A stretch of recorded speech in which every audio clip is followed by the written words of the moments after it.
Rob around? No, said Janie. Well, can you give him this? He held out the folder. I told him I couldn't start till summer, but then another job got postponed, so I'll start here next week. Permit's already pulled.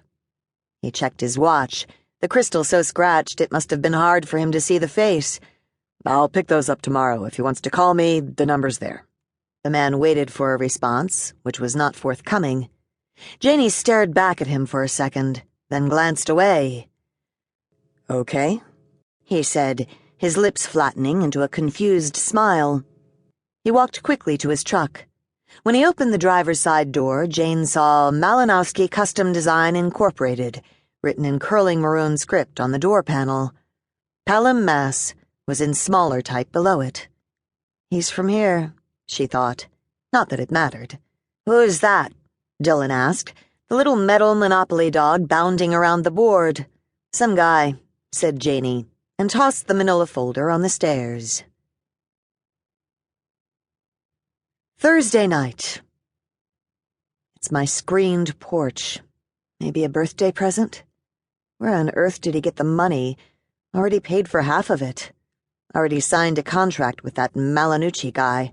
He said he didn't need a new car, even though the Subaru was 12 years old. Said he'd ask for a raise at the bank if I wanted to hold off going back to work at the hospital. Robbie, goddammit. I don't want the stupid porch now.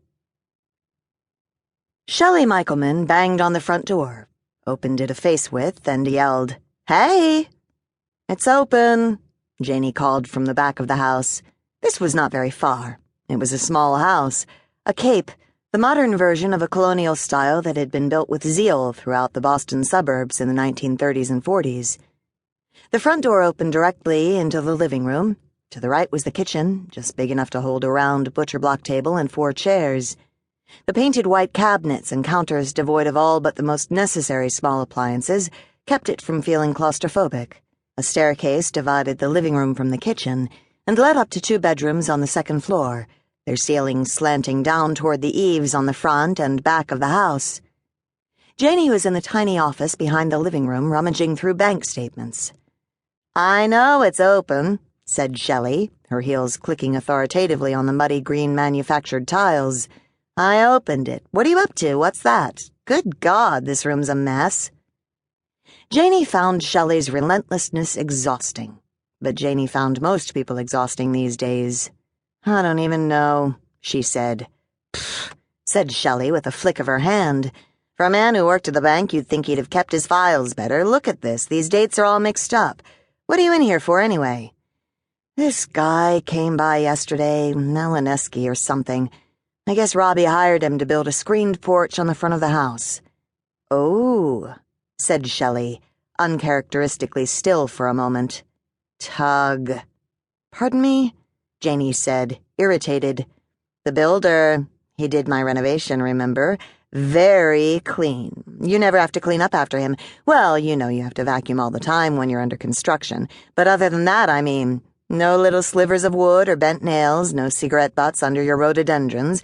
You cannot believe what builders will do to your landscaping."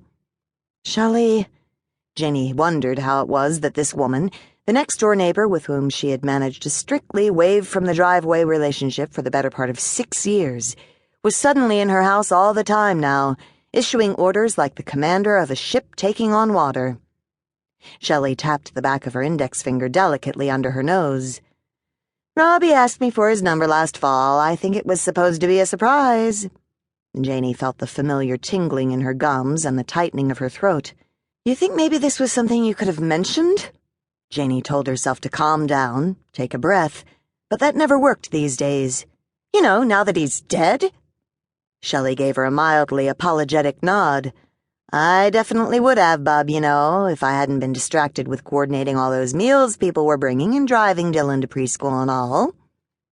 Janie's laugh served to help her exhale. "God, you're such a bitch." "Don't I know it?" said Shelley. She leaned closer and bared her teeth. "Spinach for breakfast. Any stragglers?" Janie inspected the big 2 white teeth and shook her head. "I have 2 houses to show, Pelham Heights," Shelley said. Pelham Heights was a wealthy neighborhood on the north side of town, and I'm back to deal with this disaster.